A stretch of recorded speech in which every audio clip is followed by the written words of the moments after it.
Morning light spilled softly through a fogged window. A small hand slid a paper across the kitchen table. "Dad," she whispered, "can I draw this for your work today?" He smiled, the kind of smile that carried both love and exhaustion. The paper read, in uneven crayon letters, "Respect is a quiet language." He folded it carefully, tucked it in his shirt pocket, and whispered, "Then let's go speak it, sweetheart." Morning light poured softly through the thin curtains of a small apartment. The sound of a kettle whistling mixed with the soft hum of a radio playing somewhere in the background. Caleb Vance stood by the counter, stirring 2 mugs of coffee, one black, one mostly milk with a swirl of chocolate. Across the table, his 7-year-old daughter Lee sat on her knees, coloring on a scrap of paper. She had the kind of concentration only children had, tongue slightly out, brows furrowed. He watched her for a moment, quiet pride shining in his tired eyes. "Almost ready for school, champ?" he asked. She looked up, grinning, and held up her drawing. It was a little crooked, letters uneven, but the message was clear. "Respect is a quiet language." Caleb read it aloud, his voice soft. "You remembered," he said. "Of course," she giggled, "you always say it." He leaned down, pressing a gentle kiss to the top of her head. "Then maybe you'll remind me if I ever forget." She nodded seriously, as if it were a promise between equals. He folded the paper neatly and slipped it into his shirt pocket, the same pocket where, unseen, a small metal tag always rested against his heart. He grabbed his lunch, helped Lee into her coat, and they stepped out into the crisp morning air. The city was already awake, the hum of cars, chatter of shopkeepers, the dull rhythm of life moving forward. At the corner cafe, they stopped like they did every morning. Caleb placed $2 on the counter for his coffee, and the owner smiled at Lee. "The usual?" he asked. She nodded proudly. "Dad says coffee makes him brave." The man chuckled. "Then he must be the bravest janitor in town." Caleb smiled faintly. "Just doing my part." As they sat by the window, Lee spoke suddenly. "Dad, if respect is quiet, why do people shout at you at work?" He paused, staring into the swirl of his coffee. "Sometimes people shout because they've forgotten how to listen," he said finally. "But that's all right, we don't have to be loud to be kind." She tilted her head. "So being quiet is stronger?" "Sometimes," he replied. "Sometimes it's the strongest thing of all." Before we dive deeper into this unforgettable video, make sure to like the video, subscribe to our channel, and hit the bell icon. That way, you'll never miss any new coming videos like this. Now, let's get back to it. The morning sunlight turned golden as they walked toward the towering glass building of Grant & Company. Lee's small hand gripped his fingers tightly until they reached the door. She waved goodbye as her bus pulled up. "Bye, Dad. Don't forget to smile." He raised a hand, waving, before turning toward the revolving doors. Inside, the air was colder. The polished floors gleamed like mirrors, and people in crisp suits moved with practiced importance. Caleb pushed his cart down the hallway, the soft squeak of the wheels echoing faintly. A few glanced at him, some nodding absently, others not at all. He didn't mind. Every surface he cleaned reflected not just the building, but the kind of man he chose to be. And tucked safely against his heart, Lee's paper waited, quiet and true, reminding him that even in silence, respect still spoke louder than any voice in the room. The elevator doors slid open to the top floor, and Caleb stepped out quietly, pushing his cleaning cart into the long glass corridor. The view outside stretched for miles, the city alive below, sun glinting off windows and steel. But in here, the air felt sharp and sterile. He moved with practiced rhythm, wiping fingerprints from tables, straightening chairs, collecting empty cups left from the previous night's meeting. He'd learned to make himself invisible, to finish his work before anyone noticed he was even there. The faint echo of heels clicked against the marble floor behind him. A group of employees entered, laughing about something. Their voices bounced off the glass walls, filling the space with noise. "The CEO's in early today," one of them whispered. "Big presentation coming up. You know how she gets."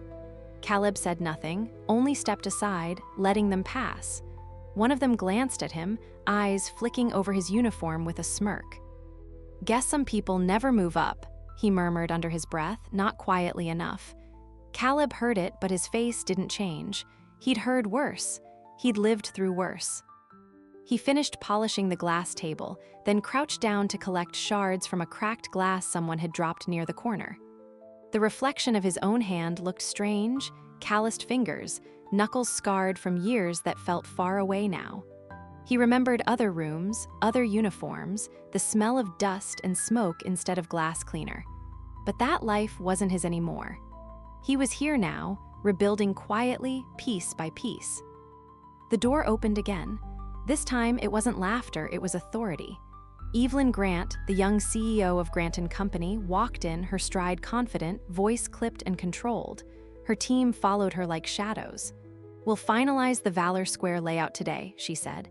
"This project carries my father's name, and I won't allow any mistakes." Caleb stepped back, keeping his eyes down as she approached the table he'd just cleaned. "Make sure the glass is spotless," she said, not looking at him. "No streaks, no smudges." "Yes, ma'am," he replied softly. She turned toward him then, just briefly, curiosity flashing behind her sharp expression. "You're new?" "Temporary," he said, "just filling in. Where did you work before this?" "Here and there," he answered, avoiding her gaze. She studied him for a moment longer, her eyes catching a faint metallic glint near his collarbone, something hanging from a chain beneath his shirt, but she looked away. "Well, make sure this place shines. We have investors coming in an hour." As she walked away, her perfume lingered faintly in the air, strong, deliberate, expensive. He continued cleaning, his motions steady, almost meditative. Through the reflection in the glass, he saw her rehearsing her speech at the far end of the room, her expression shifting from professional confidence to something more fragile when no one was watching. For a moment, she looked less like a CEO and more like a daughter trying to live up to a name carved in stone. Caleb lowered his eyes, not out of judgment, but quiet understanding. In the hallway outside, a pair of junior executives passed by. "Can you believe the janitor gets to stand in that room?" one said. "Some people just don't belong." Caleb's hand tightened around the cloth he was holding. He didn't respond.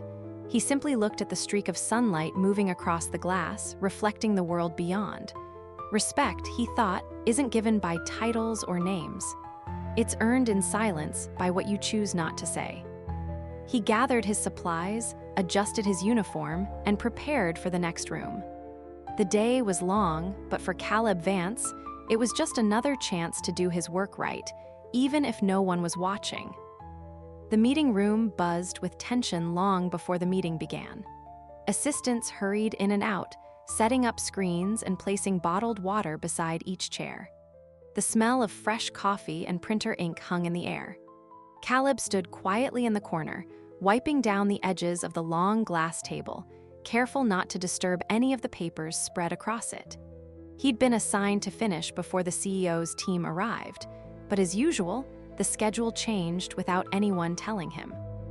He moved efficiently, steady hands and slow breaths, trying to make himself small.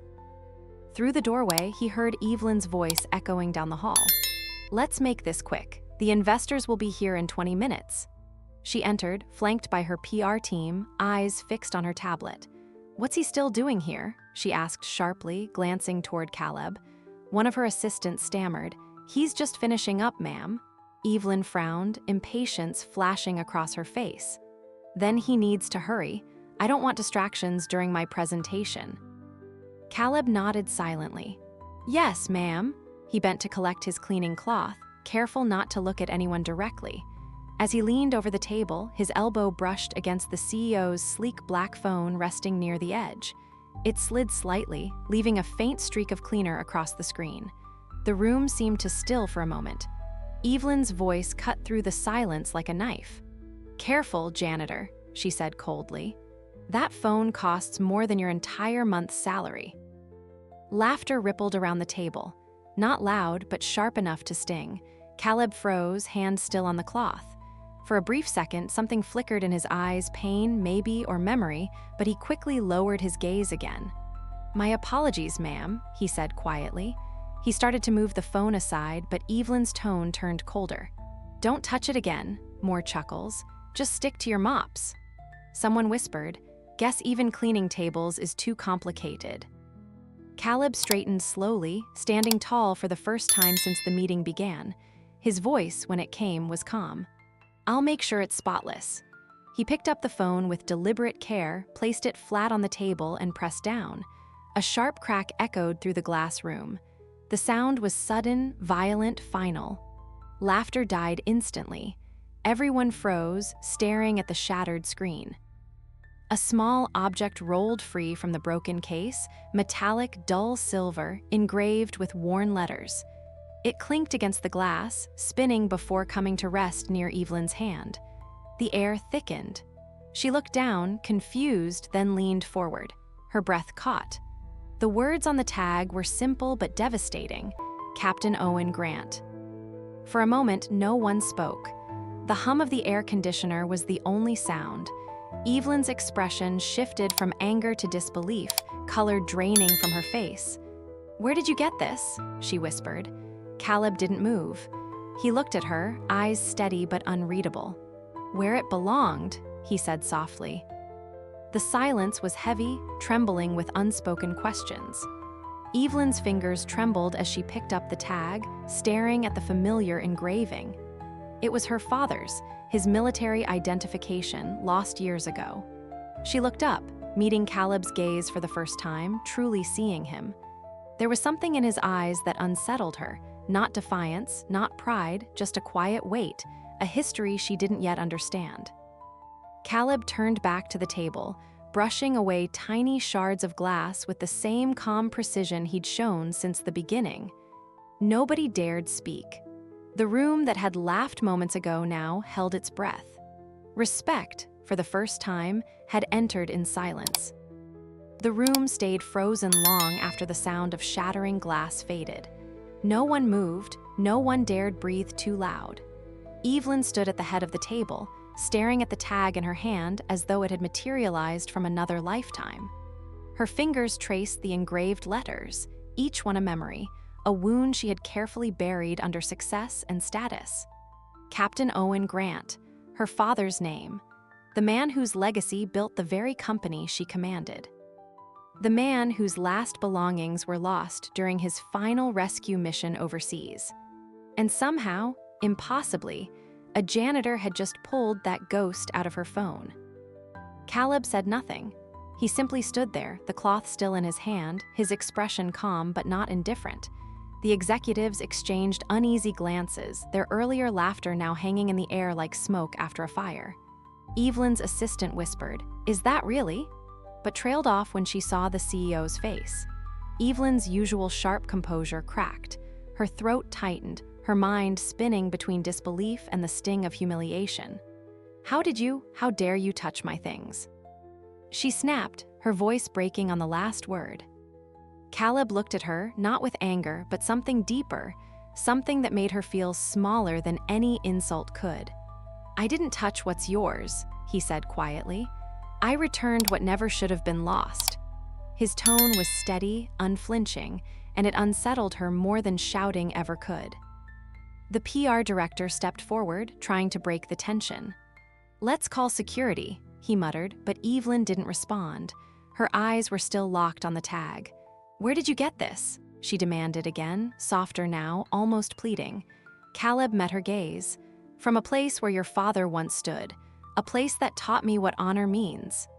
The weight of his words lingered, and no one dared interrupt.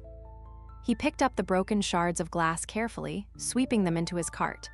The executives shifted uncomfortably, whispering, unsure if they should intervene or let him go. When he finished, he looked at her one last time. "Respect doesn't shout," he said, echoing the same quiet conviction that had shaped his life. "It speaks softly, but it lasts longer." Then he turned and left the boardroom, leaving behind a silence so complete that even the city noise outside seemed to fade. Evelyn stood rooted to the spot. The weight of the dog tag felt unbearable in her palm. Memories she'd fought to suppress flooded her mind, her father's laughter, his uniform hanging by the door, his final promise that honor wasn't about medals or ceremonies. Her chest tightened as she sank into a chair, staring at the tag gleaming under the harsh fluorescent light. Around her, no one dared move. Later that evening, the story had already spread through the office. "The janitor smashed the CEO's phone," someone whispered. "He's suspended. He's done for." But what none of them saw was Evelyn still sitting alone in that glass room, the tag still clutched in her hand, her reflection fractured in the broken glass. For the first time in years, she didn't feel powerful. She felt human. In another part of the city, Caleb sat in his old car in the dimly lit parking lot, his uniform still dusty. The tag's absence around his neck left a strange emptiness. He called home. Lee's voice answered, small and bright. "Hi, Dad, are you coming home soon?" He smiled faintly. "Soon, sweetheart, did you read our phrase today?" "I did," she said proudly. "Respect is a quiet language." Caleb closed his eyes. "That's right," he whispered. "Keep it safe, okay?" As the line went quiet, he looked at his reflection in the car window. The city lights flickered on around him, reflections of a world that rarely looked back. But somewhere deep inside, he knew that something had shifted. Not just in him, but in her. Night settled over the city like a heavy blanket, the Grant & Company tower glowing against the dark skyline. Inside, silence replaced the usual chatter of the day. Most employees had gone home, their screens left in standby mode, their desks neatly arranged for the next morning. But in the basement, beneath the polished perfection of the upper floors, Caleb was still there. He stood alone among humming pipes and flickering lights, his toolbox open beside him, hands busy checking the safety valves and generator lines. It was habit, maybe comfort. Fixing things helped him think. Above him, Evelyn sat in her office, the lights dim, the dog tag resting on her desk. She hadn't gone home either. Every time she looked at the metal piece, her heart tightened. She couldn't shake the image of that quiet janitor pressing her phone into the glass without hesitation, the sound echoing through her skull. He hadn't looked angry, not even defiant, just certain. That certainty frightened her. For the first time in years, she didn't know if she had been the one in control of the room. She turned the tag over and over in her palm. The engraved letters caught the lamplight. Captain Owen Grant, her father, her hero, her ghost. She remembered the military ceremony, the folded flag, the words ultimate sacrifice that reporters repeated while she stood frozen beside her mother. For years, she'd built walls of glass and concrete in his memory, trying to keep his name alive in every headline and every speech. But now, this janitor, this stranger, had brought back a part of him that no monument could. In the basement, Caleb's phone buzzed faintly. Lee had sent a message, a simple drawing of a small figure holding up a light in a dark room. Below it, in her careful handwriting, she had written, "Respect doesn't need to be seen to shine." He smiled. She always seemed to know when he needed reminding. At 2 a.m, the building's alarm system blared. Red lights flashed, piercing the darkness. The electronic voice echoed through every corridor. System malfunction. Fire response disabled. Caleb's instincts kicked in before thought could. He grabbed his flashlight, sprinting down the hallway toward the main control room. The sprinklers had failed. Backup power wasn't engaging. One wrong spark and the entire system could overheat. Upstairs, Evelyn rushed out of her office, her heart pounding. The emergency team scrambled, but nothing worked. "Why aren't the systems responding?" she shouted. The head of maintenance shook his head. "It looks like sabotage. Someone tampered with the wiring." Panic flickered through the group. "Then fix it," she snapped. "We can't, ma'am," he said helplessly. "It's coded with old military protocols." The word military froze her in place. She remembered the tag, the quiet man, his steady eyes. "Where's the janitor?" she asked suddenly. "He was suspended, ma'am," someone said. "He never left the building," another replied. She turned and ran, her heels echoing against the marble floors. In the basement, she found him crouched over a maze of wires, flashlight in his mouth, his fingers moving with calm precision. Sparks flew briefly as he reconnected a power line. "Mr. Vance," she called, breathless. He didn't look up. "Ma'am, why are you still here?" "Because the job's not done," he said evenly, tightening a connector. The hum of machines began to return, faint but growing. She watched him work, steady and focused, realizing this wasn't just a janitor. This was someone who had done this before, under fire, under pressure, when lives depended on it. "Who are you?" she whispered.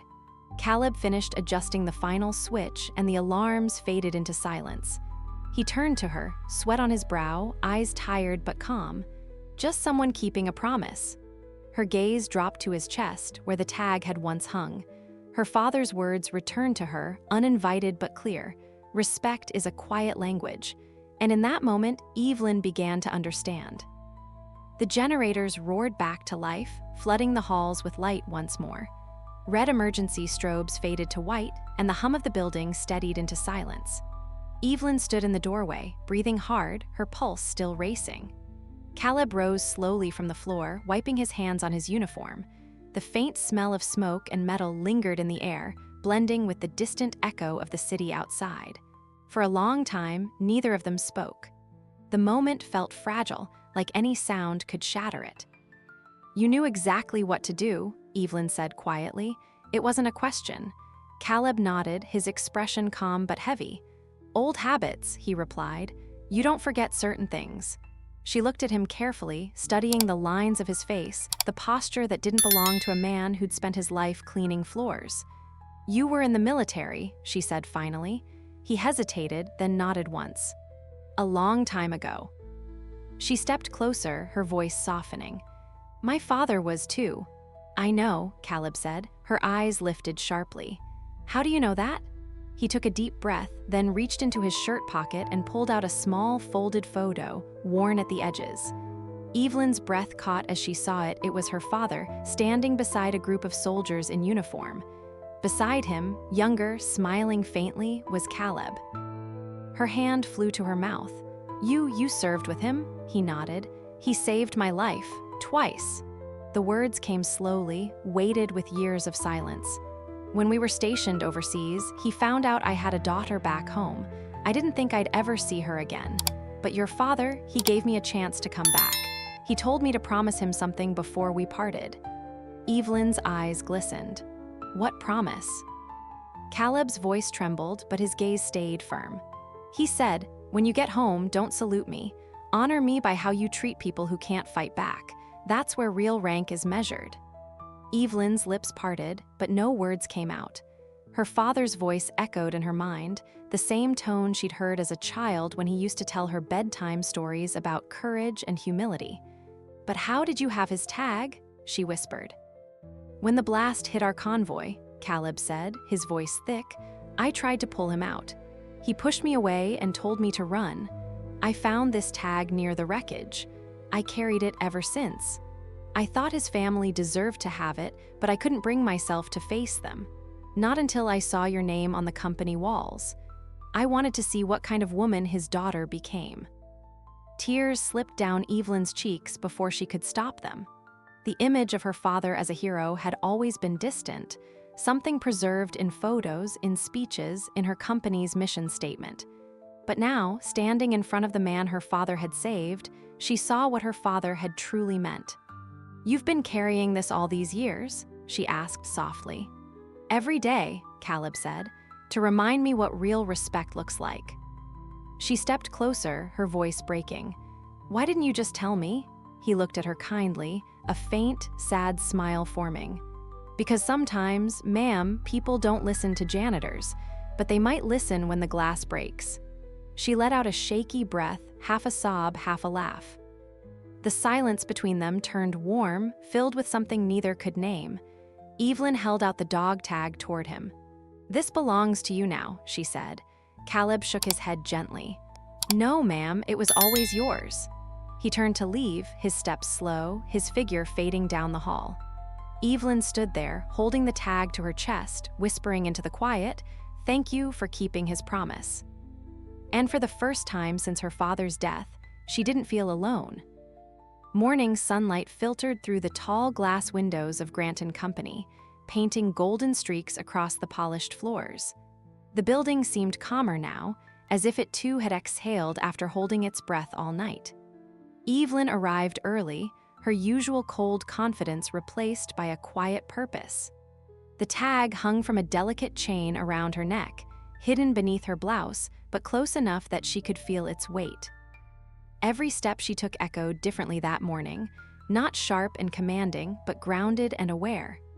She paused by the janitor's closet, a place she had passed 1,000 times without seeing, and knocked softly. There was no answer. The door was slightly open, and inside, the shelves were neatly arranged, the mop hung perfectly, the floor dry. The uniform Caleb had worn lay folded on a stool, a small note resting on top of it. She picked it up with trembling hands. The handwriting was steady, deliberate. "Ma'am, I've taken another job closer to home. Thank you for letting me finish what I owed. The world doesn't need more heroes, just more people who see others. Keep the promise alive." Beneath the signature was a small drawing in crayon, clearly from a child, a sun shining over a stick figure holding a smaller hand. Evelyn smiled faintly, her throat tightening. She imagined his daughter, the little girl whose words had guided him all along. For the rest of the morning, Evelyn couldn't focus on meetings or presentations. Every time she looked around the office, she noticed things she had never really seen before: the tired receptionist forcing a polite smile, the janitors working quietly in the corners, the security guard holding the door for people who never said thank you. For the first time, she really saw them. When her assistant came in with her schedule, Evelyn stopped her. "Cancel my 9 o'clock. I'm going to the maintenance floor." The assistant blinked, confused. "Ma'am," Evelyn smiled gently, "I have something to fix." She took the elevator down to the basement. The maintenance team froze when they saw her. No one from the executive level ever came down there. Evelyn approached an older technician, his face smeared with grease, and extended her hand. "I just wanted to say thank you," she said, "for keeping this place running." The man hesitated before shaking her hand, his surprise quickly softening into a grin. Word spread fast through the staff. By noon, everyone was talking about how the CEO had spent her morning walking the floors, talking to cleaners, mechanics, and cafeteria workers, asking what they needed to make their jobs easier. When she returned to her office, she pulled open her drawer and placed the dog tag carefully inside. Beside it, she put a note for herself. "Respect is a quiet language." Then she opened a blank document on her computer and began drafting a new policy, one that would guarantee fair treatment and recognition for every employee, no matter their title. It wasn't about charity, it was about dignity. That evening, as she prepared to leave, she looked once more at the folded uniform she had brought up from the janitor's closet.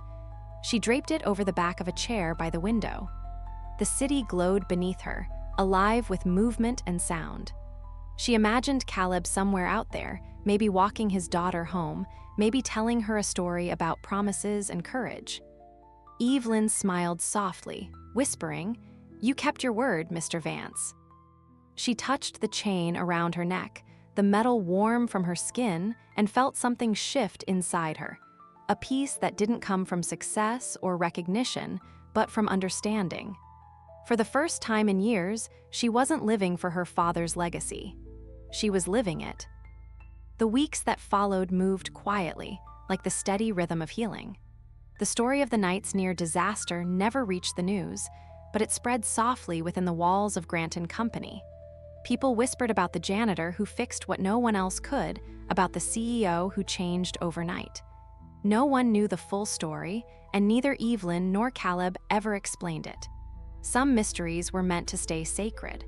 What mattered was the shift that began to ripple through the building. Employees who once rushed past without a glance began saying good morning to the cleaning staff. Managers started staying late to help their teams finish projects. It wasn't a revolution. It was a return to something simple: humanity. Evelyn spent her days differently now. Her office door stayed open. She listened more than she spoke. When she walked through the halls, she no longer carried the air of authority that demanded distance, but of someone willing to stand beside others. She de-learned that leadership wasn't about being seen, it was about seeing. Every morning, before the meetings began, she would glance at the photo on her desk. Her father surrounded by his platoon, and next to him, Caleb, younger, eyes full of quiet strength. The dog tag rested beside it, polished but worn, a reminder that respect, once broken, could still be mended. One afternoon, as the sun dipped low, a small envelope arrived at her office. There was no return address, just her name written in neat letters. Inside, a short note and a photograph. In the picture, Caleb stood with Lee in front of a modest house, both of them smiling. The girl held a handmade sign that read, "Thank you, Miss Evelyn." The note was brief, "We're doing okay. Lee starts school next week. She wants to be an engineer, says she'll build things that last." She got that from her granddad's words. "Keep the light shining." CV Evelyn felt her chest tighten as tears welled in her eyes. She placed the photo beside the tag and whispered, "You already are." That weekend, she visited the memorial her father's foundation had built downtown. For the first time, she didn't bring flowers or a speech. She just sat on the cold stone bench, the wind tugging softly at her hair. "You were right," she said quietly to the engraved name. "Honor isn't in awards or titles, it's in how we treat the people who can't give us anything back." She smiled faintly. "I met someone who reminded me of that." Behind her, the city pulsed with life, cars, voices, and the distant hum of progress. But in that small, still moment, Evelyn felt the world slow down. She could almost hear her father's voice, warm and steady, echoing the same phrase that had guided Caleb all those years. Respect is a quiet language. As the sun sank behind the skyline, Evelyn rose, brushing the dust from her coat. She turned back once, looking at the name carved in stone, then walked toward the city lights. Somewhere in another part of town, Caleb was tucking Lee into bed, telling her a story about how the smallest actions could change the biggest hearts. And somewhere, perhaps beyond both of them, a promise once made under fire still lived on, passed not through words, but through the quiet choices that defined who they had become. In that unspoken bond between a soldier's daughter and a janitor who carried his memory, the true legacy of Captain Owen Grant endured. Not in buildings or businesses, but in kindness, humility, and the courage to see worth in everyone. The world would forget the glass that broke, but it would remember what was revealed beneath it, the truth that changed everything.